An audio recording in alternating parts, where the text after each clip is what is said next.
Okoy na 10 piso ang isa na dinudumog dito dahil sa mura na masarap pa, sabay mo pa ng kanilang suka na nag-uumapaw sa pipino at sibuyas. Napakasarap ng paninda nila dito, kwek-kwek, saka okoy. Unang kagat mo pa lang, lamang na yung suka. Kaya hindi na nakakapagtaka kung bakit sila dinudumog dito. Kuya, anong pangalan nyo kuya?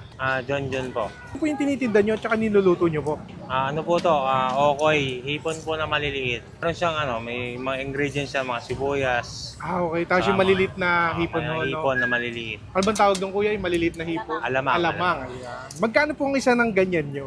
Ano yan? 10 pesos po. 10 pesos. Tapos meron din po kayong kwek-kwek, no? Dyan sa kwek-kwek, 20 pesos. Ano oras kayo nagbubukas dito kuya? 3 3 p.m. po. Minsan hanggang 8. Hanggang 8 po. 8 ng gabi po. 8 ng gabi. Saan tayo located kuya? Dito po sa Suki Market, Suki Barangay Market. Nueva, San Pedro, Laguna. San Pedro, Laguna. Yan guys, oh. Grabe. Ang ganda ng okoy nila, oh. Dinudumog sila ng mga tao rito. May kasama na rin kwek-kwek. Tapos yung kanilang suka, masarap daw. Narinig ko sa mga tao dito kanina. Susubukan natin. Madam, pa-order kami ng okoy nyo, madam, ha. Titikman namin. Thank you po. Mga tropa, bago natin kainin yung okoy na masarap, eto, papakilala ko sa inyo yung lagi kong iniinom. Ang Green Smart Rice Coffee na kapeng gawa sa bigas. Grabe yan guys. Low calorie and decaffeinated na siya. Ang maganda pa dito, may barley na siya na good digestion sa atin pag ininom natin to. Tsaka nakakabawas siya ng mga taba-taba.